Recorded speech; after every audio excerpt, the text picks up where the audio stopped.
Elon Musk যখন পরপর 3 বার rocket উড়াতে ব্যর্থ হয় তখন তার কাছে থাকা সকল টাকা ফুরিয়ে আসে। সব সেখানেই শেষ। কিন্তু সে আবারও উড়াবে। ইনভেস্টের জন্য পিটার থেইলের কাছে যায়। তাদের সম্পর্ক হচ্ছে অনলাইনে টাকা আদান প্রদানের মাধ্যম। পেপালকে তারা দুইজন একত্রে তৈরি করেছিলেন। তখন পিটার থেইল বলে, আমি ইনভেস্ট করব, তবে স্পেস এক্সের চিফ ইঞ্জিনিয়ারের সঙ্গে আগে কথা বলবো। চতুর্থবার এই রকেট উড়বে নাকি উড়বে না।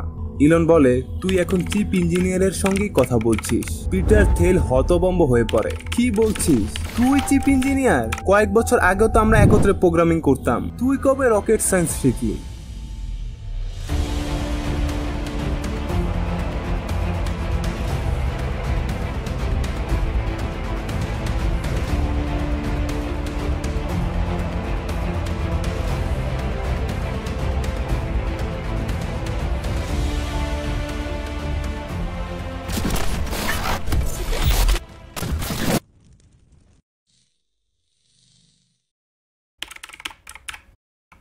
1971 সালের 28শে জুন সাউথ আফ্রিকায় ইলন মাস্ক জন্মগ্রহণ করেন। তার বাবা সাউথ আফ্রিকান ও মা।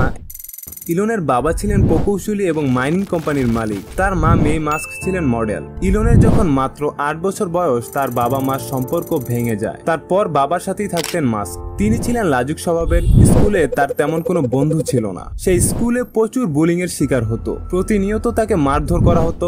একবার তো তাকে মেরে সিঁড়ি দিয়ে ফেলে দেওয়া হয়। সেবার তার হসপিটালে পর্যন্ত ভর্তি হতে হয়। একবার সে সিদ্ধান্ত গ্রহণ করে, আজকে মারুক আর যাই করুক, আমি জানি আমি মার খাবো, তবে আজকে একটা হলেও আমি মারবো। এরপর ওরা মারতে মারতে অজ্ঞান করলেও করুক।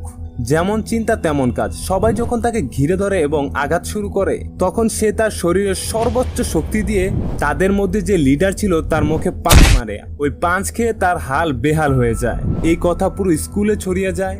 তারপর থেকে নাকি তার সঙ্গে বুলিং এর তেমন কোনো ঘটনা ঘটেনি। ব্যবসার কারণে বাবা খুব বেশি সময় দিতে পারতো না, তবে পরিবারের থেকে ছিল কড়া শাসন।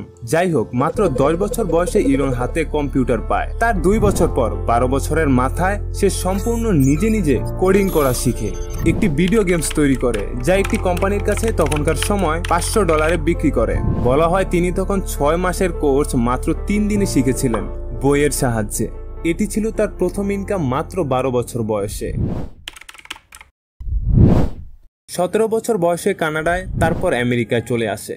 তিনি সবসময় চিন্তা করতেন আমেরিকায় কিছু করার হয়তো অনেক সুযোগ আছে। সবসময় তিনি আমেরিকায় আসতে চেয়েছিলেন। 1995 সালে যুক্তরাষ্ট্রের বিখ্যাত ইউনিভার্সিটি স্ট্যানফোর্ড ইউনিভার্সিটিতে পিএইচডি কোর্সের সুযোগ পান তিনি। সেখানে মাত্র 2 দিন ক্লাস করে সে সিদ্ধান্ত গ্রহণ করে হয়তো এই পড়ালেখা করে তেমন কিছুই হবে না।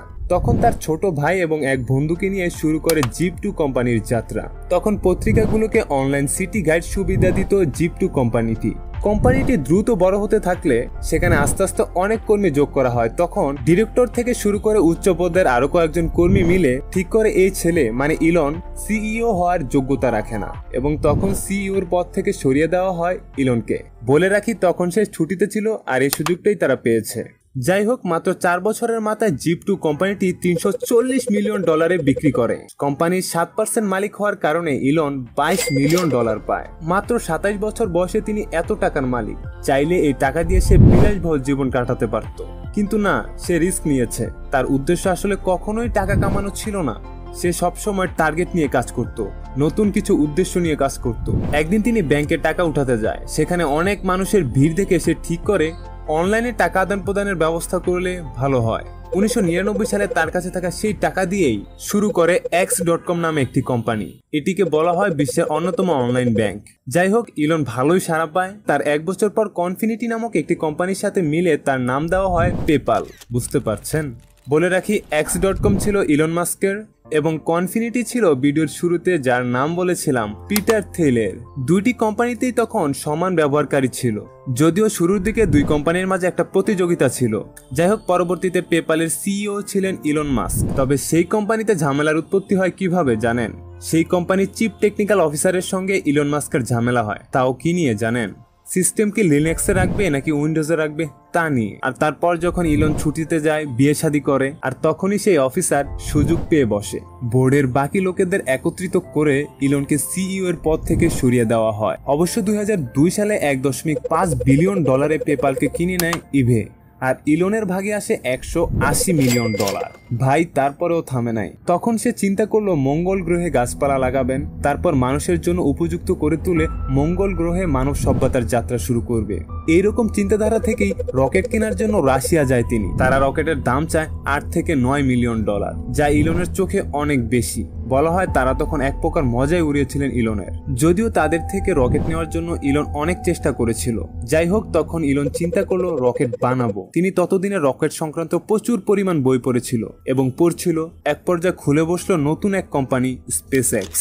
তার কাছে থাকা অর্ধেক টাকা ইলেকট্রনিক গাড়ি তৈরির প্রতিষ্ঠান টেসলাতে বিনিয়োগ করে, আর বাকি টাকা এবং নিজের সম্পূর্ণ জোর স্পেস এক্স এর পিছনে লাগিয়ে দেয়। স্পেস এক্স কে নিয়ে সে কি পরিমাণ কাজ করেছে, কত ইনসিডেন্স আছে তা নিয়ে আলাদা করে বেশ কয়েকটি ভিডিও বানানো যায়। তিনি কোনো ইনস্টিটিউট কিংবা ইউনিভার্সিটি থেকে রকেট সায়েন্সের উপর কোনো প্রকার ডিগ্রি না নিয়েই বই পড়ে ইন্টারনেট ঘেটে, পরে অবশ্য দুজন মেন্টরকে হায়ার করে শিখেছিলেন রকেট সায়েন্সের খুঁটিনাটি। তারপরই মূলত মাঠ পর্যায়ে ডিসিশন নেয় এবার রকেট বানাবো, তা নাকি আবার মহাকাশে পাঠিয়ে জমি নিয়ে ফিরিয়ে আনবে পুনরায় ব্যবহার করার জন্য। তার এই প্রজেক্টটা সফল হওয়ার আগে এমনটা প্রায় অসম্ভবের মতোই ছিল। একটা ইন্টারেস্টিং ঘটনা বলি, যখন রাশিয়া থেকে ইলন ফিরে আসছিল রকেট না কিনতে পেরে, তখন প্লেনে তিনি এবং তার 2 মেন্টর ছিলেন। ইলন মাস্ক মেন্টর হিসেবে হায়ার করেছিলেন জিম ক্যান্টেল ও টম মিলারকে। ইলন সামনে বসে খুবই মনোযোগ সহকারে কোনো কাজ করছিল। দুজনই বলাবলি করছিল, আমাদের স্যার ল্যাপটপে কি গুরুত্বপূর্ণ কাজ করছে এখন। আর তখন ইলন পিছন ফিরে ল্যাপটপ দেখিয়ে বলে, দেখো আমরা নিজেরাই রকেট বানাতে পারি। অবাক হয়ে যায় দুইজন। ক্যান্টেল বলে উঠে, এর জন্যই আমার কাছ থেকে ইলন বই চেয়েছিল। যাই হোক, প্রথম রকেট যখন লঞ্চ করে সেটার শুরুতেই ইঞ্জিনে আগুন লেগে যায়, অনেক ক্ষতি হয়ে যায়। দ্বিতীয়বার রকেট স্পেসে গেলেও অরবিটে পৌঁছায়নি। ইলন দ্বিতীয়বারের মতো ফেল। ইলন সবসময় এমপ্লয়ীদের বলতো, আমাদের 3বার চেষ্টার মতোই অর্থ আছে। রকেটে ব্যবহার করার মতো লাইট ও কিছু প্রোডাক্ট যখন কিনতে গিয়ে দাম অনেক বেশি দেখা যায়, তখন ইলন তার নিজের কোম্পানিতে বানিয়ে ফেলে, যেখানে নাসার মতো বড় কোম্পানি প্রয়োজনীয় যন্ত্রপাতি বিভিন্ন মাধ্যমে সংগ্রহ করে। সেখানে প্রাইভেট একটি কোম্পানি রকেট তৈরির সকল যন্ত্রপাতি নিজেরাই তৈরি করে, চিন্তার বাহিরে। তারপর তৃতীয়বারের মতো সে ফেল করে। আপনারা তো জানেন তার কাছে 3বার ওড়ানোর মতোই অর্থ ছিল। রকেটটি স্পেসে যেতেই অফরুড হয়ে যায়। তারপর এমপ্লয় এবং ইলন মাস্ক একদম ভেঙে পড়ে। তারা জানতো তখন আর অর্থের কোনো ব্যবস্থা নেই, তার নিজের টাকা এবং যত ধরনের ইনভেস্ট সব শেষ। তার ওপর টেসলার অবস্থাও খারাপ যাচ্ছে। যাই হোক, যখন তার সকল দিক থেকে টাকা আসার মাধ্যম বন্ধ হয়ে যায়, মনে আছে ভিডিওর শুরুতেই যে গল্প বলেছিলাম, তখন তিনি পিটার থেলের কাছে যায় টাকার জন্য। তার থেকে টাকা নিয়ে 4র্থবারের জন্য চেষ্টা চালায়। এত টাকা হারানোর পর কিভাবে সাহস করতে পারে, তাও কি সাহস একটু পর জানবেন। সে এমপ্লয়ীদের জানান খুব দ্রুতই 4র্থ রকেট লঞ্চ করবে। এত বড় বড় প্রজেক্ট, বড় বড় কোম্পানি, সরকারি কোম্পানি পর্যন্ত এত দ্রুত সিদ্ধান্ত গ্রহণের সাহস পায় না। এই সকল প্রজেক্ট অনেক লম্বা বিরতিতে করা হয়। যাই হোক, 4র্থবার ইলন উড়িয়েছে রকেট। চারদিকে থমথমে পরিবেশ। এবার জানো কি হয়। এবার অবশ্য সফল। রকেট স্পেসে গিয়েছে এবং জমিনেও ফিরে এসেছে। ইলনের এই প্রজেক্টটি সফল হওয়ার পরই নাসা $1.5 বিলিয়ন ফান্ড করে স্পেস এক্সকে, যা ছিল ইলন মাস্কের জন্য স্বপ্নের মতো। এরপর ইলন মাস্ক একটি ইন্টারভিউতে বলেছিলেন, তিনি তার ল্যাপটপের লক পরিবর্তন করে লক দিয়েছে আই লাভ নাসা। বুঝতেই পারছেন, বলেছিলাম এরই মাঝে টেসলা কোম্পানিতে ইলন মাস্ক তার $30 মিলিয়ন ইনভেস্ট করে। হ্যাঁ, ঠিক ধরেছেন, টেসলা ইলনের তৈরি কোনো কোম্পানি না। সে এখানে প্রথমে বিনিয়োগ করে। অবশ্য যে সময়টায় তিনি বিনিয়োগ করেছিলেন, সকলে তার এই মতের বিরুদ্ধে ছিলেন, কারণ ওই সময়টায় দাঁড়িয়ে এটার কোনো ফিউচার দেখা যাচ্ছিল না। অনেকের মতে ওই সময়টায় এই কোম্পানিতে বিনিয়োগ করাটা বোকামির মতোই ছিল, তখনকার মানুষের মতে। যাই হোক, প্রথমে বোর্ড অফ ডিরেক্টর 2004 সালে চেয়ারম্যানের পদ দখল করে। তারপর 2007 সালে টেসলার প্রতিষ্ঠাতা মার্টিন এবারথড ও মার্ক টার্কনি এই দুইজন প্রতিষ্ঠানের প্রধান নির্বাহীকে সরিয়ে দিয়ে নিজেই হয়ে যায় প্রতিষ্ঠানের প্রধান নির্বাহী। সবই ঠিক আছে, তবে পরিবর্তনটা আসে 2020 সালে, করোনাকালীন সময়। পুরো দুনিয়ার অবস্থা যখন খারাপ যাচ্ছিল, তখন শুধু ইলনের সময় ভালো যাচ্ছিল। 2020 সালের শুরুর দিকে তার নেটওয়ার্ক ছিল $27 বিলিয়ন। ধনী ব্যক্তিদের লিস্টে তখন তার অবস্থান 35, আর বছর শেষ হতেই তার সম্পদের পরিমাণ গিয়ে দাঁড়ায় $190 বিলিয়ন বেশি। এই সময়টা টেসলার স্টক প্রায় 720% পর্যন্ত বৃদ্ধি পায়। এদের সম্পদের পরিমাণ স্টক প্রাইজের উপর ডিপেন্ড করে। কোম্পানির স্টক প্রাইস যখন বাড়ে তাদের সম্পদও বাড়ে, আর যখন কমে তাদের সম্পদও কমে, যেমনটা ইলন মাস্কের সঙ্গে হয়েছে। 2021 সালে জেফ বেজোসকে পিছনে ফেলে বিশ্বের 1 নম্বর ধনী হয়ে যায় ইলন। খুবই দ্রুত তার সম্পদের পরিমাণ বাড়তে থাকে। বছরের নভেম্বর মাসে তার সম্পদের পরিমাণ গিয়ে দাঁড়ায় $340 বিলিয়ন। বর্তমান পৃথিবীর ইতিহাসে এত কম সময় এত টাকা এই একজন ব্যক্তি কামিয়েছে। তবে তার চেয়েও মজার বিষয় হচ্ছে 2022-এর ডিসেম্বরে তার সম্পদের পরিমাণ নেমে আসে $137 বিলিয়ন।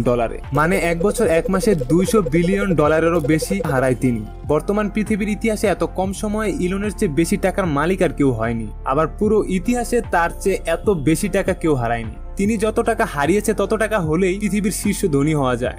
চিন্তা করেন, সবচেয়ে মজার বিষয় টেসলার মাত্র 13% শেয়ারের মালিক ইলন, তাতেই এই অবস্থা। টেসলাতেও তার অনেক ইন্টারেস্টিং ও পরিশ্রমী কিছু পদক্ষেপ ছিল যা এই ভিডিওতে বলা সম্ভব হয়নি।